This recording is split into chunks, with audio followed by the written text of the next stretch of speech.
En el corazón de Michoacán, donde el sol quema hasta las piedras y el viento arrastra susurros de traición, un hombre sostenía un trozo de gis blanco frente a una pizarra astillada. Era 1980, y en una pequeña escuela de Arteaga, los niños escuchaban con respeto a Servando, el hombre que les enseñaba a leer el mundo antes de que el mundo se los tragara vivos. Nadie sospechaba que esas manos, manchadas de polvo de tiza, terminarían estrechando las manos del mismo diablo bajo la sombra de los pinos. El maestro no solo explicaba geografía, él estaba trazando su propio mapa, uno donde las fronteras se pintan con líquido rojo y los silencios se compran con papel moneda. 30 años después, ese mismo hombre haría que los presidentes temblaran al escuchar su nombre susurrado en la oscuridad de los cerros. Aquella tiza blanca no era más que el presagio de otra harina, una mucho más amarga, que cubriría de sombras toda la tierra purépecha. Si quieres saber cómo un simple maestro de primaria se convirtió en el director de la orquesta más macabra de México, suscríbete al canal ahora y deja un comentario con el nombre del capo que quieres oír después. El aire en Arteaga siempre ha tenido un sabor a hierro y a secreto. No es el tipo de lugar donde uno busca fortuna, sino donde uno aprende a esconderla. Servando lo sabía muy bien. Mientras el resto de sus colegas se conformaban con unos cuantos pesos al final del mes, el joven profesor miraba hacia las montañas, esos gigantes de piedra que guardaban rutas que no aparecían en los libros de texto que él mismo repartía. Para el mundo, era el profesor Gómez, un hombre de palabras pausadas y mirada penetrante. Pero por dentro, Servando estaba cansado de la pobreza que se pegaba a la piel como el sudor en las tardes de agosto. Él entendía que en este tablero, si no mueves las piezas, terminas siendo una de ellas, y generalmente de las que se sacrifican primero. La primera vez que Servando decidió arreglar un asunto fuera de las aulas, no lo hizo con gritos. Lo hizo con la misma paciencia con la que corregía una falta de ortografía. Había gente en el pueblo que no entendía de razones, sujetos que estorbaban el flujo natural de las cosas, hombres que se creían dueños de la plaza solo por tener un par de juguetes de acero en el cinturón. Servando, con su voz de maestro, lo citaba bajo la sombra de los mangos. No había necesidad de escándalos. Unas cuantas palabras bien puestas, una mirada que no parpadeaba, y si el interlocutor seguía sin comprender la lección, simplemente se le enviaba al rancho de forma definitiva. Así, sin más. El pueblo empezó a notar que los que discutían con el profe solían tomarse unas vacaciones muy largas, de esas de las que nunca se envía una postal. En aquellos días, el negocio no era tan complejo como lo sería después. Se trataba de abrir caminos, de asegurarse de que la nieve que bajaba de la sierra no encontrara baches en el trayecto. El profe comprendió pronto que el conocimiento era más valioso que la fuerza bruta. Mientras otros se llenaban de plomo por una tontería, él prefería estudiar las debilidades del prójimo. Sabía quién necesitaba un favor, quién tenía una deuda y quién tenía un precio.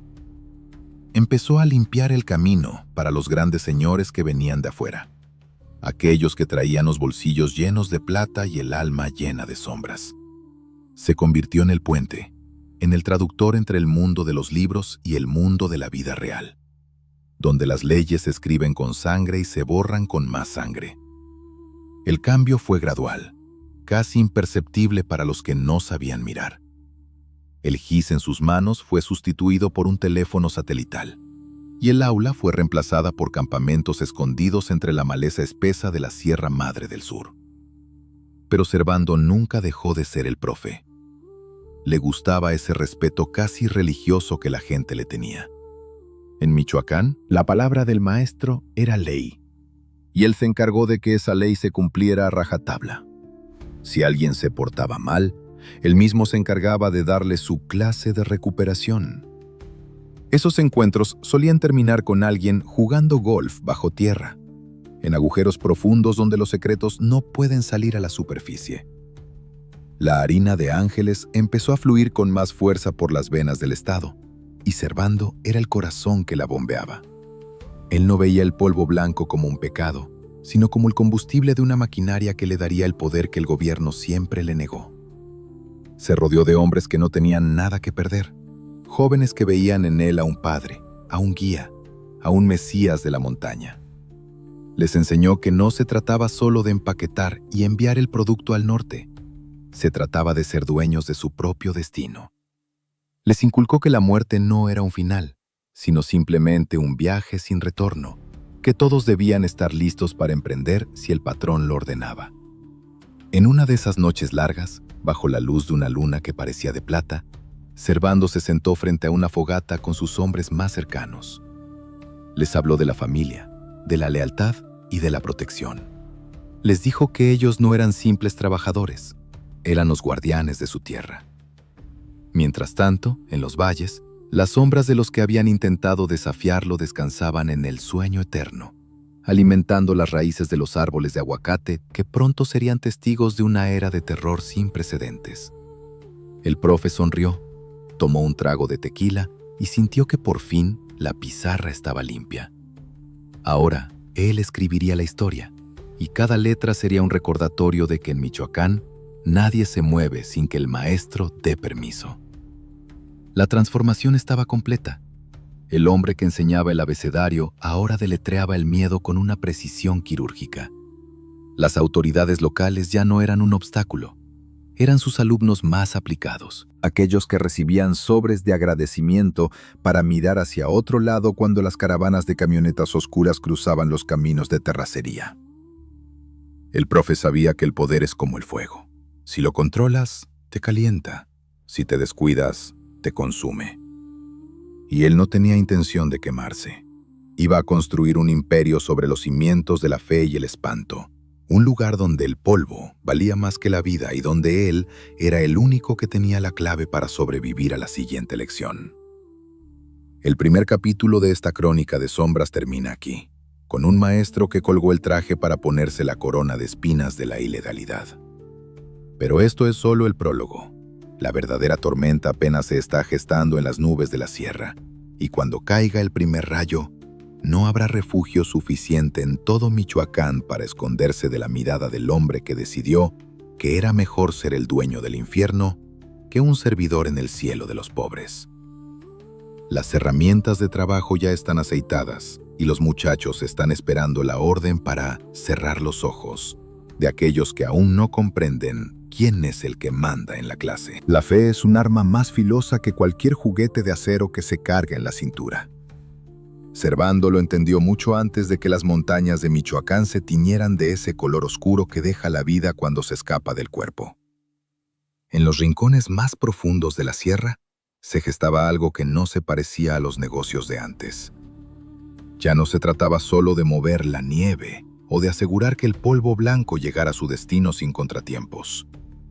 Ahora, el profe, junto a un hombre al que todos llamaban el más loco, estaban por fundar una iglesia donde los bautizos no se hacían con agua bendita, sino con el sudor del miedo y el compromiso del silencio absoluto. Había nacido la familia, y en su mesa el pan se repartía con una mano mientras la otra sostenía el destino de todo aquel que se atreviera a mirar de frente. Servando no era solo un socio, él era el arquitecto de las mentes. Mientras Nazario ponía la mística y los delirios de grandeza, el profe ponía la pedagogía del espanto. Se dieron cuenta de que para controlar un estado no bastaba con tener más fuego que el vecino. Había que tener el control de las almas. Empezaron a reclutar a los muchachos perdidos, a esos que el mundo había olvidado en los campos de limones. Servando los sentaba en círculos, como si estuvieran en una de sus antiguas clases de primaria, pero el libro de texto era diferente. Les hablaba de una misión divina, de proteger la tierra de los vicios que venían de fuera, de limpiar la casa de aquellos que traían mugre a Michoacán. Les enseñó que mandar a dormir a un traidor no era un pecado, sino una obra de caridad para el bienestar de la comunidad. En esa época, el profe perfeccionó su arte de la retórica. Usaba palabras que sonaban a justicia para disfrazar el horror. No decía que iban a empaquetar a los rivales. Decía que iban a purificar el jardín. Los jóvenes escuchaban embelesados. Para ellos, Servando no era un criminal, era un redentor que les daba un propósito. Les entregaban una pequeña libreta, un evangelio de bolsillo escrito por el más loco, donde se mezclaban versículos bíblicos con reglas de conducta para el buen sicario. No beberás, no usarás lo que vendemos, honrarás a tu jefe sobre todas las cosas. Era una orden religiosa armada hasta los dientes, una estructura donde la obediencia era el único camino al cielo, y la desobediencia garantizaba un viaje sin retorno al rancho del olvido. El profe sabía que para que el negocio prosperara, el pueblo debía amarlos, o al menos estarle agradecido. Empezó a usar la plata para arreglar caminos, para pagar cirugías de gente pobre, para dar banquetes en las plazas. Pero cada favor era un clavo más en el ataúd de la libertad de Michoacán. La gente aceptaba el regalo, pero no veía los hilos invisibles que el maestro estaba atando a sus muñecas. Mientras tanto, en las sombras de las cocinas escondidas en los cerros, se preparaba ese hielo transparente que inundaba las venas de los vecinos del norte. El profe supervisaba cada detalle con la minuciosidad de un examen final. Nada se movía sin su firma, nada se cocinaba sin su receta. Sin embargo, para que la familia fuera la única dueña del tablero, había que sacar a las ratas que venían de otras fronteras. Aquellos hombres vestidos de negro que bajaban del norte, tipos sin escrúpulos que solo sabían de violencia bruta. Servando diseñó la estrategia para sacar la basura. No fue una guerra común, fue una cacería espiritual. Los hombres del profe iban a la batalla convencidos de que estaban expulsando demonios. Cada vez que lograban arreglar un asunto con los intrusos, Servando hacía que los cuerpos fueran dejados en lugares públicos con mensajes escritos a mano, con esa caligrafía perfecta de maestro. Esto es justicia divina, decían los carteles, mientras el suelo se bebía el líquido carmesí de los caídos. La psicología del profe era su herramienta más letal. Él no necesitaba estar presente en cada limpieza. Había logrado crear una red de informantes. Un ejército de sombras que incluía desde el taxista de la esquina hasta la señora que vendía tortillas. Todos eran los ojos y oídos del maestro. Si alguien hablaba de más, si alguien intentaba jugar golf bajo tierra por su cuenta, Servando recibía el reporte antes de que cayera el sol. Entonces enviaba a sus alumnos más aplicados a entregar una invitación para una charla privada de la que nadie regresaba con voz. El miedo se volvió el aire que se respiraba en Michoacán. Un aire pesado, denso, que te obligaba a bajar la cabeza cuando las camionetas de la empresa pasaban por la calle. En el clímax de esta etapa, Servando se convirtió en el vocero oficial de la organización. Empezó a comprender que el silencio no siempre es el mejor aliado. A veces el ruido controlado puede ser mucho más efectivo. Fue entonces cuando empezaron a aparecer los comunicados en los periódicos locales, anuncios pagados donde la familia juraba proteger a los ciudadanos de los extorsionadores y de los viciosos. Era el mundo al revés. El hombre que controlaba el flujo del polvo blanco se presentaba como el guardián de la moral. El profe sonreía frente al televisor al ver cómo los analistas intentaban entender la mente de este grupo que rezaba antes de enviar al otro lado a sus enemigos. Pero el poder absoluto es una droga más fuerte que cualquier nieve que pudieran producir. La alianza entre el profe y el más loco empezó a generar sus propias sombras. Nazario se creía un dios. Servando, más terrenal y calculador, sabía que los dioses suelen caer cuando se olvidan de que el suelo está lleno de trampas. El profe seguía dando sus lecciones, pero sus ojos ya no solo miraban a los enemigos externos. Empezó a observar a sus propios hermanos con la sospecha del que sabe que, en este negocio, la lealtad tiene fecha de caducidad. Preparaba el terreno para lo que vendría después, porque el evangelio de la familia estaba a punto de escribirse con una tinta mucho más amarga y solitaria. Cada vez que un nuevo discípulo se unía a sus filas, Servando le hacía una pregunta simple. ¿Estás dispuesto a morir por la paz de tu estado? El muchacho, generalmente de no más de 18 años, asentía con fervor. El profe le ponía una mano en el hombro, con ese afecto paternalista que lo caracterizaba, y le entregaba su herramienta de trabajo. Sabía que ese joven probablemente terminaría durmiendo bajo los pinos en menos de un año, pero para el maestro, cada peón perdido era solo un ajuste en la contabilidad de su imperio. Al final del día, lo que importaba era que la plata siguiera fluyendo y que su nombre siguiera siendo el más respetado en la sierra. Cuando el humo de las batallas en la sierra de Apatzingán se disipó y el gobierno cantó victoria sobre un cuerpo que nadie vio, el mundo pensó que el orden regresaría a Michoacán. Pero Servando sabía que el silencio solo es el espacio entre dos ruidos más fuertes.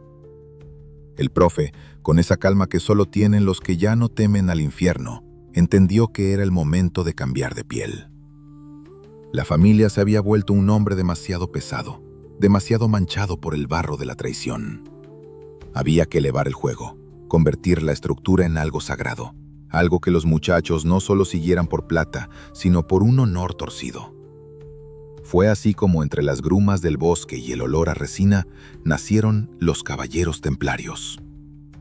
El maestro estaba a punto de dar la lección más teatral y macabra de su carrera. No se trataba simplemente de mover la nieve de un lugar a otro. Servando quería una orden, un ejército de sombras que se vistiera de blanco para ocultar las manchas rojas que dejaba el oficio. El profe desempolvó viejas historias de cruzados y caballeros antiguos, adaptándolas al código de la sierra. En ceremonias secretas, bajo la luz de velas que proyectaban figuras fantasmales en las paredes de cuevas escondidas, los nuevos guerreros se ponían capas con cruces carmesíes y cascos de plástico que parecían de metal. Servando los miraba desde su pedestal invisible, disfrutando de cómo el mito se tragaba a la realidad. Les decía que ellos eran los protectores de la gente, los muros que evitaban que la mugre de otros estados entrara a contaminar su tierra purépecha. El código de los templarios no era una sugerencia, era un testamento escrito con el filo de la voluntad del maestro. Aquel que se atreviera a romper el juramento de silencio no solo era empaquetado, sino que se convertía en un ejemplo público de lo que sucede cuando se traiciona a la hermandad. Servando no necesitaba usar sus manos para arreglar el asunto. Sus palabras bastaban para que una docena de muchachos entusiastas se encargaran de que el infractor dejara de respirar el aire de Michoacán. El profe se encargaba de que cada viaje sin retorno tuviera una justificación moral. Lo hicimos por la paz del pueblo, solía decir, mientras las familias de los desaparecidos lloraban ante tumbas vacías o ante la tierra removida que guardaba secretos que nunca verían la luz. Bajo este nuevo estandarte, la organización se volvió un pulpo que apretaba cada arteria de la economía local. El profe decidió que todos debían contribuir al mantenimiento de la paz. Desde el humilde campesino que cosechaba limones hasta el dueño de la empacadora más grande, todos tenían que entregar el diezmo para evitar que sus negocios se quemaran por accidente. Si alguien se negaba a colaborar con la causa, el maestro enviaba a sus mensajeros a explicar la situación con la paciencia de un tutor de matemáticas. Si la explicación no funcionaba, el negocio simplemente dejaba de existir, y el dueño terminaba jugando golf bajo tierra, en algún huerto de aguacates donde nadie lo encontraría jamás. Servando se sentía el dueño de la voluntad ajena.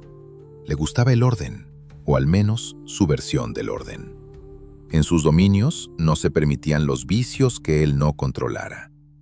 El profe, irónicamente, se volvió el juez de la moralidad en la sierra.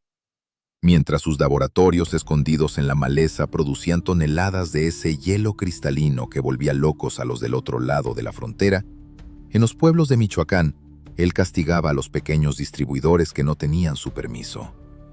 Era la paradoja del maestro. Vendía el veneno al mundo, pero exigía pureza en su salón de clases. El que se atreviera a consumir lo que ellos mismos cocinaban, recibía una terapia de choque de la que pocos salían caminando. La expansión fue total. Ya no solo era la blanca o el polvo, ahora los templarios controlaban las minas, las maderas preciosas y hasta el último kilo de carne que se vendía en los mercados.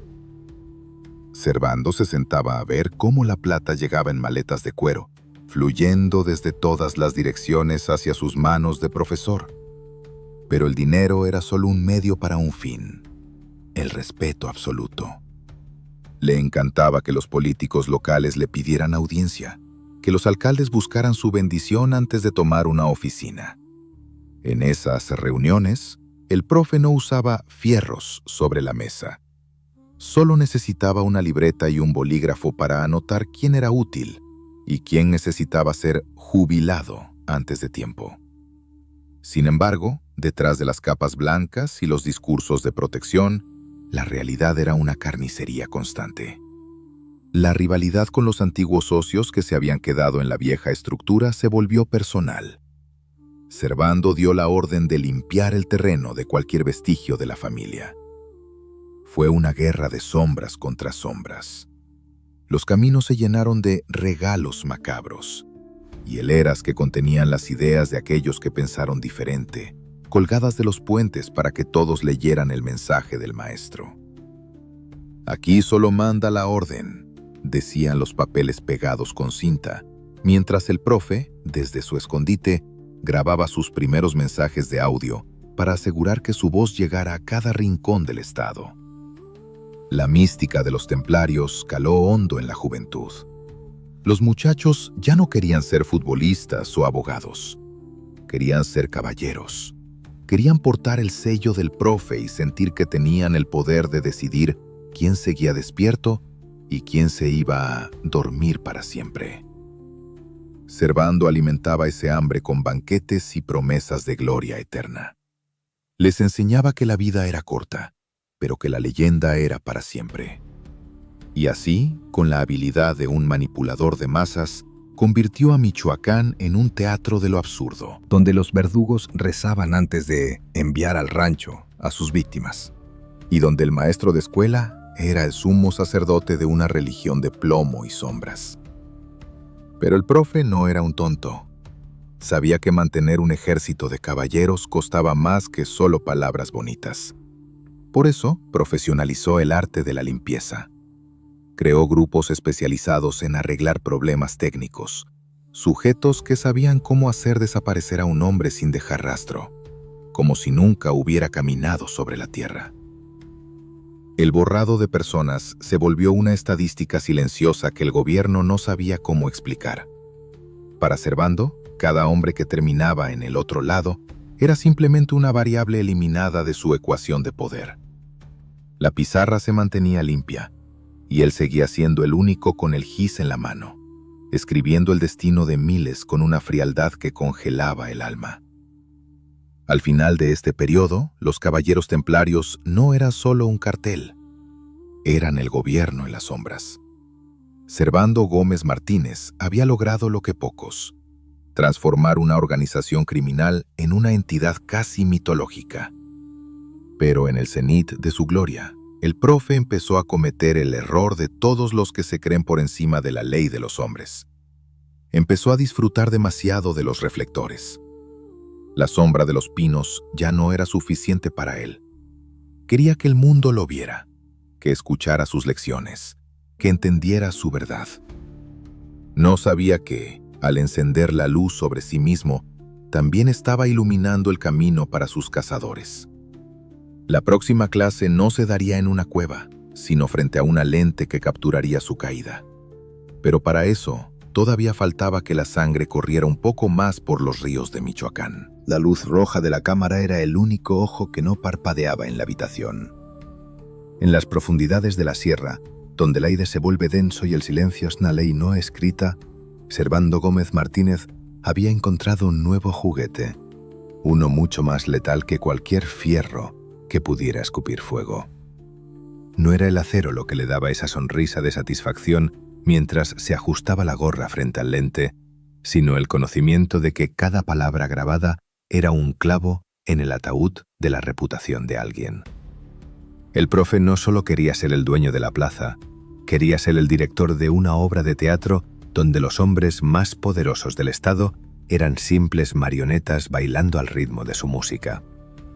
Aquella pequeña lente de cristal era su confesionario, y los que se sentaban frente a él, sus penitentes más humillados.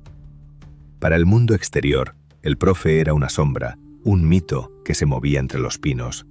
Pero dentro de aquellas cintas, Servando era el gran anfitrión.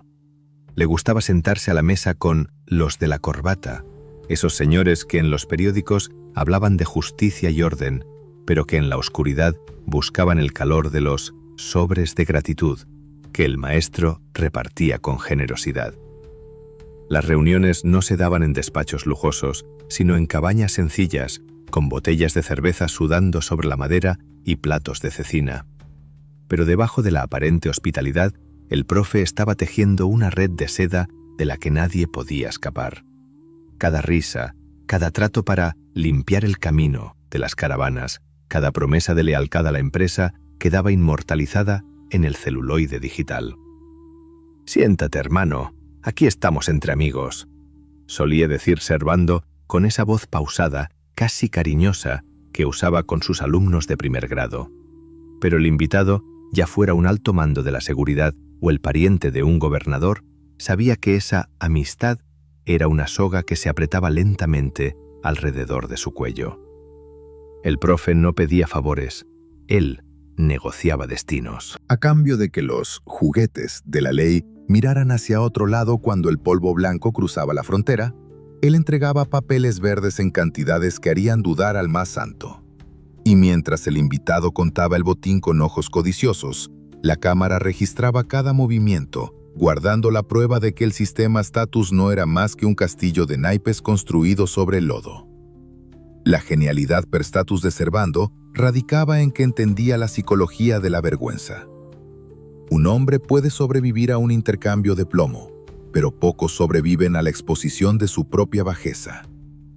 El profe se convirtió en el primer youtuber del inframundo, enviando comunicados grabados donde se burlaba de las autoridades, daba lecciones de política y mostraba al mundo quiénes eran los verdaderos dueños de la voluntad popular. En esos Kusei se le veía relajado, como status de clase de historia, explicando por qué Michoacán le pertenecía por derecho de sangre y astucia. Se reía de los operativos, de las recompensas por su cabeza y de la hipocresía de los que, de día lo perseguían y de noche le pedían permiso para estatus. Uno de sus mayores trofeos fue estatus en su mesa a los hijos de la alta política, a esos que se sentían intocables en sus palacios de mármol. El profe los trataba con una mezcla de desprecio y camaradería, recordándoles que en la sierra los apellidos no valen nada si no hay plata o plomo que los respalde. En esas gravastatus se veía la decadencia absoluta, estatus institucional arrodillado ante el maestro. Servando no solo buscaba protextatus, buscaba demostrar que él era el único status en un mundo de máscaras. Para él, cada video era una lección de realidad para el pueblo, una forma de decir: miren a sus líderes, son tan esclavos del hambre de oro como cualquier cicatus. Pero el ente también capturaba momentos más oscuros, aquellos que no se compartían por redes sociales. Había grabaciones de ajustes de cuentas psicológicos, donde el profe obligaba a sus rivales a pedir perdón antes de mandarlos a dormir. No era la violencia física lo que él disfrutaba grabar, sino el quiebre de la voluntad. Ver a un hombre fuerte rogar por un minuto más de vida, o a un traidor confesar sus pecados bajo la mirada fría de la cámara, era el alimento que nutría el ego de Servando. Él se sentía el dueño del tiempo, el único capaz de decidir cuándo se apagaba la luz de una vida y cuándo se encendía el escándalo que destruiría una carrera política. La obsesión por el registro audiovisual empezó a ser su propia trampa, aunque él aún no lo viera. Servando guardaba cientos de discos duros y memorias USB como si fueran tesoros arqueológicos. Eran su seguro de vida, o eso creía él. Si yo caigo, caen todos conmigo, repetía entre sus hombres de confianza mientras brindaba con tequila. El profe había convertido el chantaje en una forma de arte, una herramienta de control social que mantenía todo el Estado en un estado de parálisis. Nadie se atrevía a actuar contra los templarios, porque nadie sabía qué secretos guardaba el maestro en su biblioteca de la infamia. Era un equilibrio de terror basado en un botón de play. Incluso en sus momentos de soledad, el profe hablaba a la cámara. Se grababa reflexionando sobre la vida, sobre la traición de los hermanos de la familia y sobre su visión de un Michoacán soberano bajo su mando. Eran monólogos delirantes, llenos de metáforas sobre la siembra y la cosecha, sobre cómo el hielo era la única forma de enfriar la pobreza de la región. En su mente, él seguía siendo el educador, el hombre que le abría los ojos a una nación ciega. Pero detrás de la retórica, solo había un hombre que necesitaba sentirse observado para confirmar que seguía vivo. Un capo que había cambiado la pizarra por la pantalla para ocultar el vacío de su propia alma. Con el tiempo, los videos empezaron a filtrarse, Y el efecto fue como una explosión en cadena. La sociedad mexicana vio con horror cómo sus instituciones se sentaban a beber con el diablo. La humillación fue total. Gobernadores, alcaldes y empresarios aparecían en las pantallas de todo el país, con la cara desencajada, aceptando las condiciones del maestro. El profe había logrado su objetivo. Había desnudado al Estado. Pero al hacerlo, también había firmado su sentencia. El ruido fue tan grande que ya no hubo sobres de papel que pudieran acallarlo. Los de arriba, los que aún no salían en las cintas, entendieron que para salvarse tenían que empaquetar al director de la película antes de que se publicara la siguiente escena. La tierra de Michoacán no solo sirve para enterrar a los que hablan de más o para esconder los juguetes cuando la ley anda cerca. Servando, con su mente siempre trabajando como si estuviera frente a un pizarrón lleno de ecuaciones, comprendió que debajo de los huertos de limones y las plantaciones de aguacate había un tesoro más pesado y oscuro que cualquier nieve que pudiera bajar de la sierra. El profe dejó de mirar solo hacia el cielo, esperando las avionetas, y empezó a clavar la vista en las entrañas de los cerros. Se dio cuenta de que el hierro, esa sangre negra que duerme en la piedra, podía ser la llave maestra para abrir las puertas de un mundo que ni siquiera el polvo blanco había logrado conquistar. El maestro estaba a punto de dar una lección de economía extractiva que dejaría todo el estado sangrando por las grietas de sus minas. El puerto de Lázaro Cárdenas era la garganta por donde Michoacán respiraba, y Servando decidió que él sería el dueño de cada bocanada de aire. No era solo cuestión de empaquetar y enviar. Se trataba de controlar el flujo de los gigantes de acero que cruzaban el azul infinito. El profe puso sus ojos en los barcos que venían del otro lado del mundo, de esas tierras donde el sol sale primero y donde los hombres de ojos rasgados tenían un hambre insaciable de metal. Para ellos, el hierro de Michoacán era el alimento de su progreso. Para el maestro, era la moneda con la que compraría su inmortalidad. El puerto se convirtió en su tablero de ajedrez personal, un lugar donde las aduanas y los muelles obedecían a una sola voz, la de aquel que sabía arreglar los asuntos con un movimiento de cejas. Las montañas empezaron a gemir bajo el peso de la maquinaria. Servando no pidió permiso a los señores de los escritorios en la capital. Simplemente envió a sus muchachos a explicarles a los dueños de las minas cómo funcionaba el nuevo sistema de cooperación. Si una empresa quería seguir arrancándole la riqueza al suelo, Tenía que entregarle al profe una parte de cada tonelada. Y no era una sugerencia. Aquel que intentaba saltarse la clase o que buscaba protección en las leyes de los hombres, recibía una visita nocturna de los caballeros del maestro. Esas visitas solían terminar con el desobediente yendo a dormir en la misma tierra que pretendía explotar sin pagar el diezmo. La lección era clara. El suelo de Michoacán tiene un solo dueño, y ese dueño cobra en plata o en viaje sin retorno. El negocio era perfecto, una maquinaria aceitada con el miedo y el beneficio mutuo. El profe enviaba el hierro robado a los barcos, y desde el oriente llegaban cargamentos de otra clase de harina, esa química y sintética que se cocina en laboratorios y que deja a los muchachos con la mirada perdida y el alma vacía. Era un intercambio de venenos, metal para las fábricas de allá, veneno para las venas de acá. Servando supervisaba los desembarcos con la minuciosidad de un inspector escolar. Sabía cuántas toneladas salían y cuántos precursores para el hielo entraban. El dinero ya no se contaba por billetes, sino por el peso de los contenedores. El maestro se había convertido en un magnate de la industria pesada, Un señor de la guerra que financiaba sus ejércitos con el corazón mineral de su propia patria. En las plazas de los pueblos mineros, la sombra del profe se proyectaba sobre cada contrato y cada sindicato. Nadie se movía sin que él pusiera el sello de su aprobación. Los ingenieros y los gerentes, hombres que habían estudiado en universidades caras, temblaban ante la presencia de los mensajeros de Servando. Un simple papelito con la caligrafía del maestro era suficiente para que una multinacional detuviera sus operaciones o entregara las llaves de sus bodegas. El profe disfrutaba de ese poder silencioso, de esa capacidad de paralizar la industria con un solo susurro. La tierra es de quien la trabaja, decía con ironía, mientras sus hombres cargaban los camiones con el mineral que financiaría más herramientas para seguir limpiando la maleza de sus enemigos. Pero este nuevo imperio de hierro trajo consigo una atención que ni siquiera los videos de humillación habían logrado.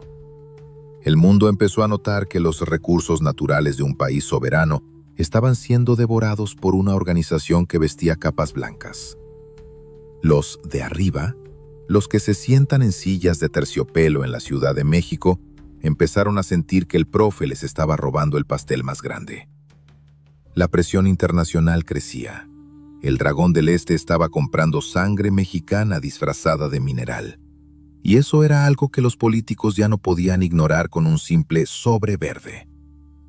El maestro, en su soberbia, pensó que el hierro era más fuerte que la política, sin entender que hasta el metal más duro se funde cuando el fuego es lo suficientemente alto. Servando se volvió un experto en la logística del caos. Mientras las minas trabajaban día y noche, él seguía grabando sus mensajes, pero ahora hablaba como un estadista, un protector de la soberanía regional. Decía que él solo estaba haciendo lo que el gobierno no podía: poner orden y asegurar que la riqueza se quedara en Michoacán. Mentiras de profesor, por supuesto.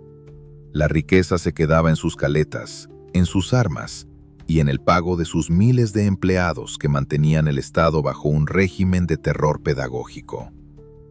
Cada vez que alguien desaparecía, el profe decía que era una baja necesaria para el progreso. Para él, los seres humanos eran como el mineral, algo que se extrae, se usa y se descarta si ya no sirve para la construcción de su gloria. La ambición del profe no tenía límites. Empezó a extorsionar incluso a las pequeñas cooperativas de campesinos que rascaban la tierra por un poco de sustento. No había bocado que se llevaran a la boca que no tuviera el sabor del impuesto de los templarios. La gente empezó a mirar al suelo, no por humildad, sino por el peso de la desesperación. El hombre que les prometió protección los estaba dejando sin nada, robándoles hasta la piedra de sus cerros. El descontento, como un fuego subterráneo en una mina de carbón, empezó a arder lentamente. Servando, ocupado contando sus barcos y sus toneladas de polvo mineral, no se dio cuenta de que el mismo suelo que estaba saqueando se estaba volviendo inestable bajo sus pies. En una de esas noches de carga en el puerto, bajo la vigilancia de sus juguetes más pesados, Servando miró hacia el océano y se sintió el rey del mundo. Tenía la nieve, tenía el hielo y ahora tenía el hierro. Había logrado lo que ningún otro capo: diversificar el horror. Ya no era un simple bandido de montaña, era un actor global. Pero en la oscuridad del muelle, los ecos de los hombres que había mandado a dormir parecían mezclarse con el sonido de las olas contra el casco de los barcos.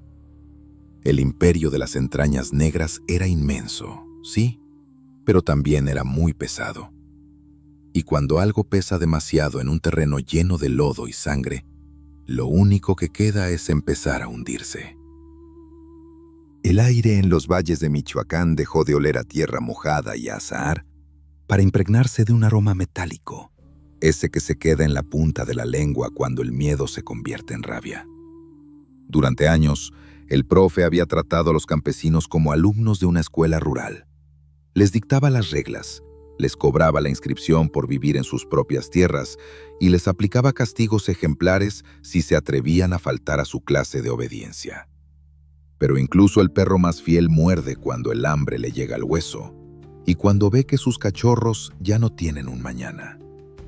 El maestro, encerrado en su burbuja de videos y papel moneda, no alcanzó a ver que los hombres de sombrero de paja estaban dejando los azadones para buscar herramientas mucho más pesadas. El rugido no vino de los grandes despachos, sino de los campos de limones, donde la gente decidió que ya era hora de limpiar el jardín por su propia cuenta. La paciencia se agotó cuando el diezmo de los templarios empezó a morder el pan de las mesas más humildes. Servando quería una tajada de cada caja de fruta, de cada kilo de carne, de cada sueño que naciera en la tierra caliente. El profe se sentía tan seguro en su trono de sombras que empezó a descuidar el descontento que hervía bajo el sol. Un día, en lugares como Tepalcatepec y La Ruana, los hombres que pasaban el día bajo el sol decidieron que, si iban a viajar al rancho de forma definitiva, lo harían con las botas puestas y mirando de frente. Los sombreros de paja abrieron las puertas de sus bodegas y sacaron esos juguetes de hierro que habían estado guardando para una ocasión especial. La lección que el maestro estaba por recibir no venía en los libros, sino en el lenguaje del plomo y la pólvora. Servando, desde su escondite, vio con incredulidad las primeras imágenes de las autodefensas. Para él, eran solo unos rebeldes sin causa, unos alumnos malcriados que necesitaban una correctiva inmediata. Grabó un video, por supuesto. Con su voz pausada y su gorra bien puesta, los llamó traidores, instrumentos del gobierno y de otros grupos que querían ensuciar la plaza. Pero sus palabras, que antes pesaban como piedras, ahora se las llevaba el viento de la sierra. El miedo, ese gran muro que el profe había construido durante décadas, estaba empezando a desmoronarse bloque por bloque. La gente ya no bajaba la mirada cuando los muchachos de la capa blanca pasaban por el pueblo. Ahora los esperaban con el instrumento listo para entonar una melodía de justicia propia. La guerra por el control de las veredas se volvió una coreografía de sombras contra sombras. Los caballeros templarios, acostumbrados a ser los depredadores, empezaron a sentirse como presas. El profe ordenó a sus unidades de limpieza que se encargaran de los líderes de los campesinos, que los pusieran a dormir de la forma más ruidosa posible para dar un ejemplo. Pero cada vez que uno de los sombreros de paja caía, 10 más se levantaban con el fierro en la mano. Michoacán se convirtió en un campo de batalla donde el aroma de los cítricos se mezclaba con el humo negro de los vehículos que ardían en las carreteras. El maestro de escuela se dio cuenta de que su clase se le estaba saliendo de las manos y que los castigos ya no funcionaban como antes. Las autodefensas avanzaban como una mancha de aceite. Recuperaban pueblo tras pueblo, sacando a los alumnos de Servando de sus escondites y arreglando los asuntos en la plaza pública, sin jueces y sin abogados. El profe veía cómo sus minas de oro negro y sus cocinas de hielo eran tomadas por hombres que solo buscaban recuperar la paz de sus familias. El imperio que él había construido con tanta retórica y sangre se estaba agrietando ante el empuje de los que ya no tenían nada que perder.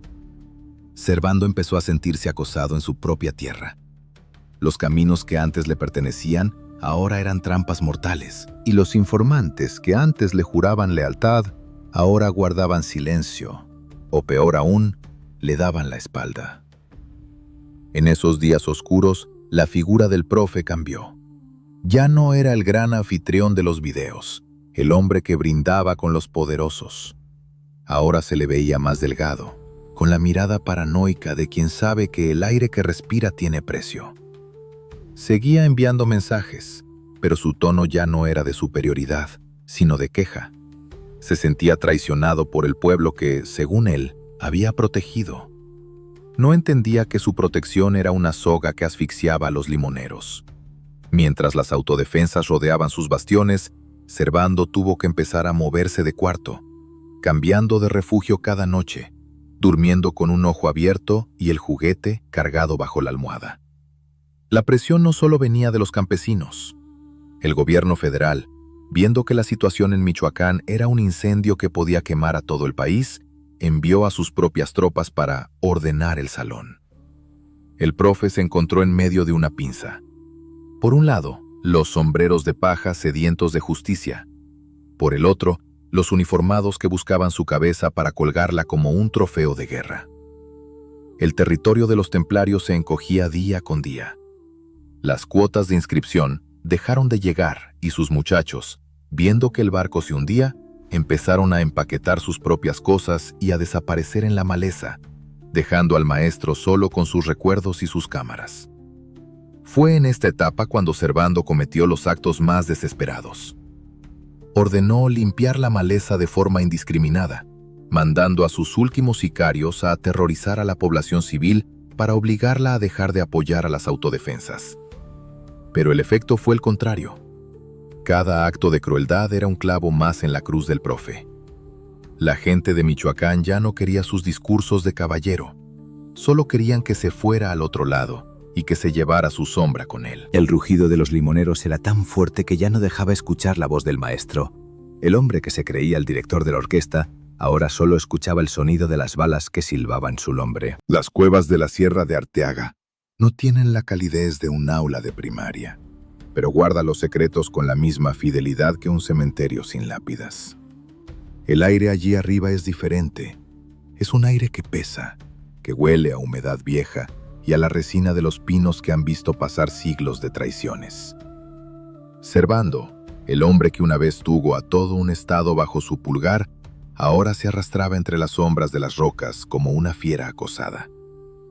El profe ya no vestía las camisas impecables de sus reuniones con los señores de la política. Ahora su piel estaba curtida por el frío de la montaña y sus ojos, siempre alertas, buscaban en la oscuridad una lealtad que ya se había evaporado con el primer rayo de sol del operativo federal. El mundo se le había vuelto pequeño. La plaza, que antes dominaba desde su teléfono satelital, se había reducido a unos cuantos metros cuadrados de piedra fría. Los pájaros de acero del gobierno surcaban el cielo de Michoacán día y noche, lanzando sus ojos invisibles sobre la maleza para tratar de encontrar el rastro del maestro. Servando escuchaba el zumbido de los motores a lo lejos y sentía que el círculo se cerraba.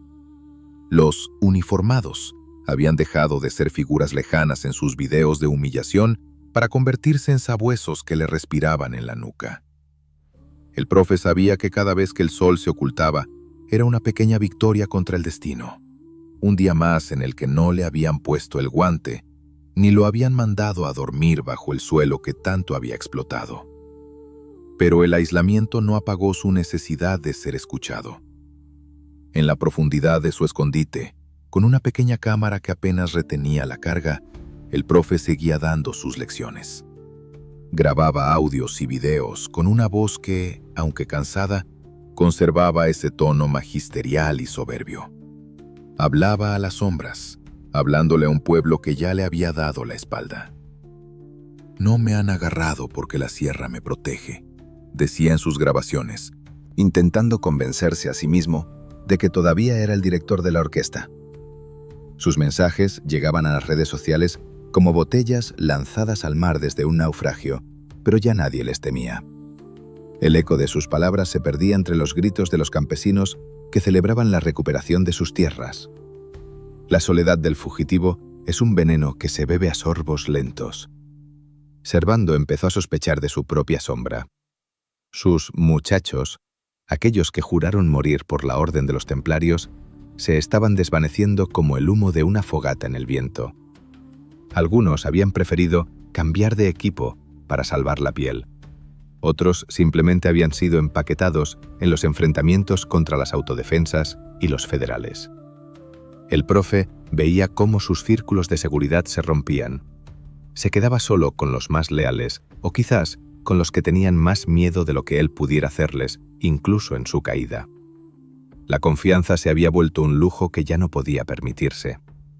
Dormía sobre un colchón de hojas secas, con el instrumento de trabajo pegado al pecho, soñando con las pizarras blancas y el olor de la tiza que había dejado atrás hace décadas. A veces, en medio del delirio del hambre y el frío, Servando se preguntaba en qué momento el maestro se perdió en el laberinto de la nieve. Recordaba las caras de los políticos que se sentaron a su mesa, de los jueces que arreglaron los asuntos a su favor por unos cuantos verdes. ¿Dónde estaban ahora? Seguramente estarían quemando las pruebas de su amistad, buscando la forma de mandar al rancho, de la memoria colectiva, cualquier rastro de su relación con el profe.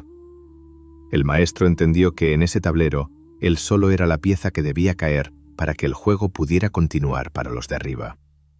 La logística de su supervivencia se volvió un rompecabezas sangriento. Para comer, dependía de unos cuantos fieles que bajaban a los pueblos disfrazados de simples campesinos, pero el riesgo era cada vez mayor. El gobierno había puesto precio a su cabeza, una cifra que hacía que hasta el hombre más honesto dudara de sus principios. Servando sabía que en cualquier momento alguien podía salirse del huacal y entregar su ubicación a cambio de una vida tranquila lejos de la guerra. Por eso, el profe se movía constantemente. Nunca pasaba 2 noches en el mismo sitio. Una noche era una cueva, la siguiente era una cabaña abandonada y la otra era el hueco de un árbol centenario.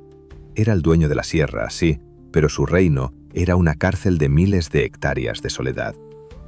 En sus últimos mensajes desde el encierro del bosque, su retórica se volvió más oscura y mística. Hablaba de la muerte como si fuera una vieja amiga que lo esperaba al final del camino. «Si me toca el viaje sin retorno, me iré con la frente en alto», decía, mientras ajustaba su gorra con un gesto mecánico. Pero en el fondo, el miedo le roía las entrañas. El hombre que había decidido quién vivía y quién jugaba golf bajo tierra en todo Michoacán, ahora temía que su propio final fuera escrito por un desconocido en una operación relámpago. No quería ser un cadáver más en la estadística de la guerra. Quería que su leyenda fuera eterna, incluso si esa leyenda estaba escrita con la sangre de sus víctimas. La cacería en la jungla de piedra era total. Las fuerzas especiales utilizaban tecnología que Servando no alcanzaba a comprender. Sensores de calor que atravesaban la fronda de los árboles, micrófonos direccionales que captaban el más mínimo susurro entre los pinos. El profe estaba siendo cercado por una ciencia que él no enseñaba en sus clases. La ventaja de conocer el terreno se estaba diluyendo ante la superioridad de los pájaros de acero. Cada movimiento que hacía era analizado por mentes que estaban a cientos de kilómetros de distancia, esperando el momento exacto para cerrar la puerta y atrapar al lobo en su propia guarida. El final de este capítulo encuentra a un Servando Gómez Martínez debilitado, Casi espectral, refugiado en una pequeña construcción de concreto en las afueras de Morelia, habiendo dejado atrás la protección de la sierra por la desesperación de estar cerca de la civilización. El aire puro de la montaña ya no le bastaba. Necesitaba el contacto con el mundo que había intentado dominar. No sabía que al bajar de los cerros estaba entregando su última ventaja. El maestro de la humillación estaba a punto de aprender una lección sobre la paciencia de los cazadores. Los sabuesos ya tenían el aroma del miedo impregnado en sus narices, y la pista no los llevaba a una cueva, sino a un rastro mucho más dulce y traicionero. La ciudad de Morelia, con sus canteras rosas y sus iglesias que parecen tocar el cielo, no es el lugar donde uno esperaría encontrar a un espectro de la sierra. Pero el profe, ese hombre que un día dictó las leyes del espanto desde las cuevas de Arteaga, estaba cansado de la humedad de la piedra y del susurro constante de los pinos. El lobo había bajado a la ciudad, buscando el calor de los muros de concreto y la seguridad que dan las calles iluminadas. Se sentía a salvo, camuflado entre la gente común, moviéndose como una sombra más en la capital michoacana. Lo que Servando no sabía era que, en el mundo de los que caminan por la orilla, el error más pequeño suele ser el que escribe el punto final. No fue un intercambio de plomo ni una traición de sus lugartenientes lo que cerró su puerta. Fue algo tan sencillo, tan humano y tan absurdo como un pastel de cumpleaños. Era febrero y el frío de la madrugada calaba hasta los huesos de los sabuesos que lo seguían desde hacía meses. El profe cumplía años, y aunque su imperio se estaba desmoronando como arena entre los dedos, su ego seguía exigiendo un tributo. Quería un momento de normalidad, un respiro de la guerra que él mismo había desatado. En una casa modesta de la colonia Tenencia Morelos, el hombre que mandó a dormir a cientos y que hizo que todo México temblara frente a una cámara, esperaba un detalle dulce. Una de sus mensajeras, una mujer que creía pasar desapercibida, llevaba bajo el brazo la prueba definitiva. Un pastel, un simple postre decorado con crema, fue la migaja de pan que los cazadores de sombras necesitaban para confirmar que el pez gordo estaba en la red. Los agentes de la inteligencia federal habían estado observando cada movimiento, cada entrega de papeles verdes, cada susurro en las líneas telefónicas. Eran fantasmas modernos, equipados con juguetes tecnológicos que el profe no podía imaginar. Durante días, El perímetro se fue cerrando con la paciencia de una araña que sabe que su presa ya no tiene hacia dónde saltar. El aire en Morelia esa noche estaba cargado de una tensión que solo los que están a punto de arreglar un asunto importante pueden sentir. No había sirenas, no había gritos de guerra. Solo el silencio de los hombres de negro que se deslizaban por las azoteas, con los instrumentos de trabajo listos para que no hubiera necesidad de hacer ruido. Dentro de la casa, Servando quizás sopló las velas. Quizás, por un segundo, sintió el sabor de la victoria sobre la adversidad. Pero el destino tiene un sentido del humor muy oscuro. En el momento en que el profe se sentía más seguro, la realidad golpeó la puerta. Los pájaros de acero ya no estaban en el cielo, estaban en su entrada. Cuando el operativo se desató, no hubo tiempo para que el gran caballero templario buscara sus capas blancas o sus discursos de redención. El hombre que se creía el dueño de las almas de Michoacán fue encontrado en una situación que distaba mucho de su leyenda. Solo, con ropa sencilla y el rostro desencajado por el asombro de que el sistema que él tanto humilló lo hubiera encontrado a través de un simple dulce. «Se acabó la clase, profe», pareció decir el silencio de los agentes que lo inmovilizaron. No hubo resistencia. El valor que se presume frente a una cámara suele evaporarse cuando el frío del metal de las esposas toca las muñecas. Servando Gómez Martínez, el director de la Orquesta de la Nieve y el Hielo, el que decidía quién jugaba golf bajo tierra y quién seguía respirando, se vio reducido a un hombre pequeño, un fugitivo que había perdido su bosque y sus cuevas. Sus ojos, que antes miraban con desprecio a los secretarios de Estado, ahora buscaban una salida que ya no existía. La casa de Morelia se convirtió en su última aula, y la lección del día era la derrota absoluta. El traslado fue rápido, casi quirúrgico. Mientras la ciudad seguía durmiendo, ajena a que el hombre más buscado del país estaba siendo empaquetado para su viaje final a la justicia, el profe entendió que su tiempo de gloria era ceniza. Los videos, las amenazas, los diezmos cobrados a sangre y fuego, todo se resumía ahora en el sonido de las botas de los federales sobre el pavimento. No hubo necesidad de mandar a nadie al rancho esa madrugada. El miedo que Servando sembró durante años fue suficiente para que nadie se atreviera a intervenir por él. Sus hermanos de orden estaban muy ocupados tratando de salvar su propia piel como para preocuparse por el maestro caído. Aquel pastel de cumpleaños fue el último regalo que la vida le dio antes de cerrar los ojos de su libertad. Fue el recordatorio de que, por más que un hombre se crea un dios o un caballero de leyenda, sigue estando atado a las debilidades de la carne y al descuido de la vanidad. El profe había confiado en que su red de sombras lo protegería para siempre, olvidando que en el tablero del poder, cuando una pieza estorba al juego grande, siempre hay alguien dispuesto a entregarla por una recompensa. La humillación que él tanto practicó con los demás ahora se reflejaba en su propio rostro, capturado por las lentes de los mismos medios de comunicación que él usó para aterrorizar a la nación. La noticia corrió como pólvora por todo Michoacán. En los campos de limones, en las minas de hierro y en los puertos donde la nieve solía fluir, un suspiro de alivio se mezcló con la incertidumbre del futuro. El maestro había sido capturado, pero las herramientas que él dejó atrás seguían calientes. Sin embargo, para Servando, el mundo se detuvo en esa casa de Tenencia Morelos. El olor a pólvora y a miedo que lo acompañó durante años fue sustituido por el olor a encierro que emana de las paredes de una prisión de máxima seguridad. Ya no habría más banquetes, no más videos desde la sierra, no más limpiezas ordenadas desde un teléfono satelital. El profe fue llevado hacia el centro del país, hacia ese lugar donde el sol se divide en cuadros por las rejas de las ventanas. El gran estratega, el hombre que decía proteger a Michoacán de los vicios extranjeros mientras inundaba las calles de cristal, ahora caminaba con la cabeza baja. Aquella noche de febrero marcó el fin de una era de teatro macabro. El pastel se quedó sobre la mesa, intacto, un símbolo dulce de una victoria amarga para el Estado y una derrota total para el hombre que quiso ser ley por encima de la ley. La nieve seguiría cayendo en otros lugares, pero el hombre que le puso nombre y religión a la tragedia estaba por entrar en su sueño eterno en vida, tras los muros de Altiplano. El frío de la prisión del Altiplano no es como el frío de la Sierra de Arteaga.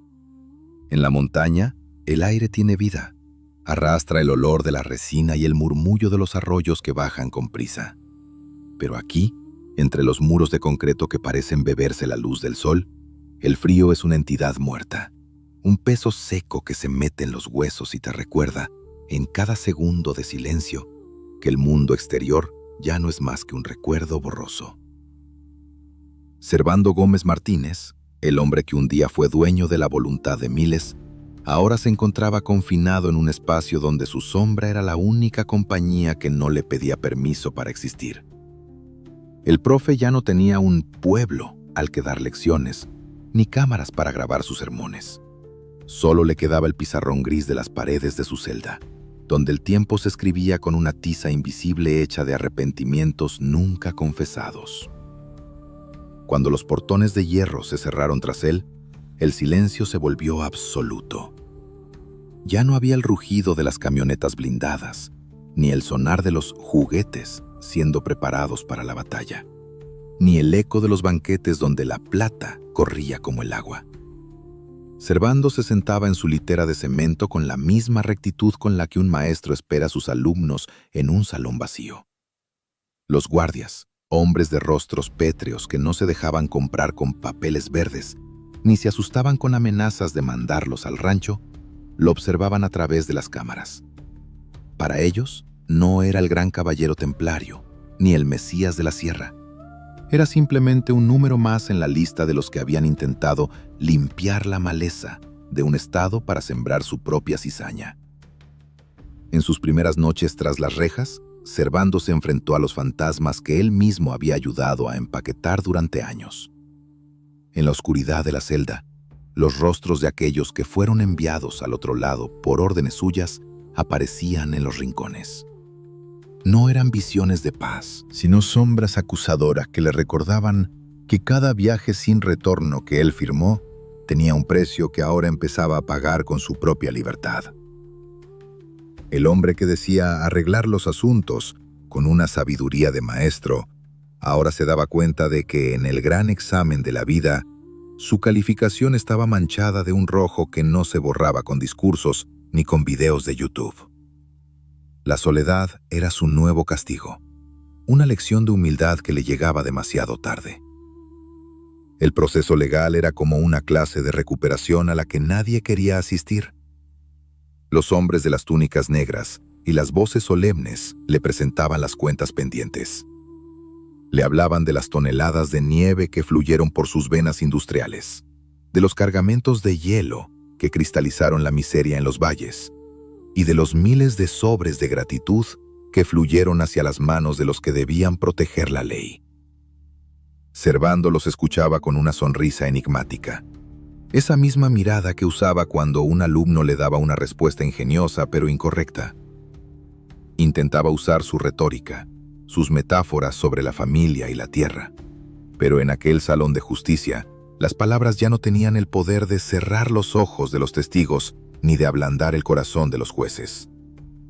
A veces, el profe intentaba mantener su personaje. Les hablaba a los custodios sobre la historia de México, sobre la importancia de la educación y sobre su visión de un Michoacán soberano. Pero sus palabras chocaban contra el acero de las rejas y caían al suelo sin hacer ruido. Aquí no había muchachos dispuestos a morir por un juramento templario, ni políticos mendigando una reunión para limpiar su camino hacia el poder. Servando era un director sin orquesta, un estratega sin campo de batalla.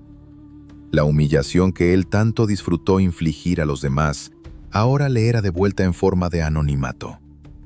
Su nombre, que antes hacía temblar a los secretarios de Estado, ahora solo se pronunciaba para el pase de lista matutino. La ausencia de su herramienta de comunicación más querida, la cámara, fue lo que más pareció afectarle. Sin un lente frente al cual justificarse, Servando empezó a marchitarse. Su ego, que se alimentaba de la tensión y del miedo ajeno, no encontraba sustento en el encierro del altiplano. Empezó a darse cuenta de que el imperio que construyó sobre el polvo blanco y el hierro robado no era más que un castillo de naipes que el viento de la justicia se había llevado en una sola madrugada. Los videos que tanto le enorgullecían eran ahora las pruebas que lo hundían en un laberinto de sentencias que sumaban cientos de años. El maestro había sido atrapado por sus propias grabaciones, condenado por su propia necesidad de ser visto. En las pocas horas que le permitían ver el cielo a través de un patio enrejado, el profe buscaba la sierra de Arteaga en el horizonte, pero solo veía muros y más muros. Se preguntaba qué habría sido de sus muchachos, de aquellos que aún no habían jugado golf bajo tierra. Sabía la respuesta. Se habían buscado un nuevo jefe, un nuevo maestro que les prometiera plata y gloria, siguiendo el ciclo eterno de la maleza que vuelve a crecer después de la quema. Él era solo una rama vieja que había sido cortada para que el árbol del caos siguiera floreciendo con otros nombres. La traición, esa materia que él conocía tan bien, ahora era la moneda con la que sus antiguos socios compraban su propia libertad en el extranjero. La salud empezó a cobrarle la factura de los años de tensión y de huidas por la sierra. El hombre fuerte de los videos se volvió un anciano de pasos lentos, con la piel del color del papel viejo. Pero en sus ojos todavía quedaba un destello de esa inteligencia malévola, de esa capacidad de observar al otro y encontrar su punto débil. Solo que ahora no había forma de usar esa debilidad para arreglar nada. Servando estaba atrapado en el capítulo final de su propio libro. Un capítulo que no tenía los finales heroicos que él imaginaba cuando vestía su capa de caballero. La realidad era mucho más gris, mucho más fría y mucho más definitiva. Detrás de los barrotes de altiplano, el profe tuvo tiempo de pensar en el día en que dejó el gis por el fierro. Quizás, en algún momento de lucidez, entendió que el conocimiento que él poseía podía haber construido escuelas de verdad en lugar de cementerios clandestinos. Pero el hambre de poder es una lección que nubla el entendimiento. Había preferido ser el rey de un cementerio que un servidor en un aula humilde. Ahora el cementerio estaba dentro de él, lleno de las voces de los que ya no podían hablar y del silencio de los que lo olvidaron apenas cayó el primer candado. El círculo se había cerrado y el maestro se encontraba solo frente al pizarrón vacío de su destino. Parte 10. El legado de las sombras. La pizarra de Michoacán nunca volvió a estar limpia. Aunque el hombre que sostenía el gis ahora cuenta los granos de arena en un reloj de piedra que se detuvo para siempre, las lecciones que dejó escritas con sangre y polvo blanco se quedaron grabadas en la piel de la tierra caliente. Dicen que en las noches más oscuras de Arteaga, cuando el viento silba entre los pinos de la sierra, todavía se escucha el eco de una voz pausada, magisterial, que dicta el orden del caos. Servando Gómez Martínez ya no es un nombre, es una cicatriz que no cierra, un recordatorio de que en este rincón del mundo, los maestros no siempre enseñan a leer el futuro. A veces solo enseñan a sobrevivir al presente antes de que alguien decida mandarte a dormir. El imperio de los caballeros de la capa roja se desmoronó, pero de sus cenizas no brotó la paz, sino una maleza más brava y sedienta. Los muchachos que el profe educó bajo el evangelio del miedo no regresaron a los campos de limones con las manos vacías. Muchos de ellos simplemente cambiaron de uniforme, buscando nuevos patrones que les dieran juguetes más modernos y papeles verdes más abundantes. La silla del maestro en la sierra no quedó vacía por mucho tiempo. Otros vinieron con nombres diferentes, con siglas que suenan a estruendo de metal, para seguir limpiando el jardín y reclamando el diezmo de cada bocado que se lleva la gente a la boca. El ciclo del hielo y la nieve no se detuvo con una captura, solo cambió de manos, volviéndose más frío, más mecánico, menos teatral. Michoacán, esa tierra que Servando decía proteger como si fuera su propia sangre, quedó convertida en un tablero de ajedrez donde las piezas se sacrifican cada hora. Los huertos de aguacate, que antes veían pasar las caravanas de los templarios, ahora son testigos de nuevas guerras por el control de las herramientas. El hierro que el profe arrancaba de las entrañas de los cerros sigue fluyendo hacia el mar. Pero ahora bajo la sombra de nuevos señores que no graban videos ni dan discursos, sino que prefieren el silencio absoluto que deja el plomo cuando ya no hay nada más que decir. La herencia de la tuta no fue la redención de su pueblo, sino la profesionalización del espanto, la normalización de que para vivir hay que pedir permiso a los que mandan en la sombra. En el altiplano, el hombre que fue el director de la orquesta de la humillación pasa sus días en un aula de 3 metros cuadrados. Ya no hay banquetes con los señores de la política. Ya no hay cámaras de alta definición para denunciar las injusticias de un sistema del que él fue el engranaje más aceitado. Servando es ahora un fantasma que camina por pasillos de concreto. Un recordatorio viviente de que la soberbia es un viaje sin retorno que siempre termina en una vía muerta. A veces, cuando se le permite hablar, todavía intenta usar esas metáforas de profesor, esas palabras bonitas que disfrazan la podredumbre. Pero ya nadie toma notas. Sus antiguos alumnos están muy ocupados arreglando asuntos en las calles de Morelia o jugando golf bajo tierra en las fosas que él mismo ayudó a cavar con su retórica. El fenómeno de los videos, ese teatro de la infamia que él perfeccionó, se convirtió en el manual de instrucciones para las nuevas generaciones de capos. Ahora cada grupo tiene su propia productora de terror. Cada jefe quiere su minuto de gloria en las redes sociales. El profe les enseñó que la imagen es tan poderosa como el acero, que la reputación se construye destruyendo la de los demás. Michoacán se volvió una película de terror permanente donde el guión fue escrito por un maestro de primaria que decidió que era mejor ser el diablo que un simple espectador de la miseria. Su legado es esa cámara roja que siempre está encendida, registrando la caída de un Estado que aún no encuentra el camino de regreso a casa. Las autodefensas, aquellos sombreros de paja que se levantaron con el rugido de los limoneros, también aprendieron las lecciones amargas del maestro. Algunos se mantuvieron firmes, pero otros terminaron empaquetando sus ideales para convertirse en lo mismo que juraron destruir. La línea entre el bien y el mal en la tierra caliente se volvió tan delgada como una línea de nieve sobre un espejo. Servando se ríe en su celda cuando se entera de que sus antiguos perseguidores ahora se arreglan con los nuevos dueños de la plaza. Al final, el profe tenía razón en algo. En el mundo de la plata o plomo, todos tienen un precio, y el que diga lo contrario es que todavía no ha tenido un juguete apuntándole a la frente. La historia de Servando Gómez Martínez no es una crónica de éxito. Es una parábola sobre la oscuridad del alma humana cuando se le da un poco de poder y un micrófono. Fue el hombre que convirtió la educación en una herramienta de reclutamiento para el infierno. Hoy, en las escuelas rurales de Michoacán, hay maestros que todavía temen mencionar su nombre, no por respeto, sino por el miedo a que las sombras que él dejó plantadas vuelvan a brotar. El polvo blanco sigue cubriendo los caminos de terracería, y las cocinas en los cerros siguen humeando, produciendo ese veneno cristalino que él ayudó a industrializar. El maestro se fue, pero la clase de terror continúa, y los alumnos siguen siendo los mismos. Jóvenes sin futuro que ven en el fierro la única forma de ser alguien.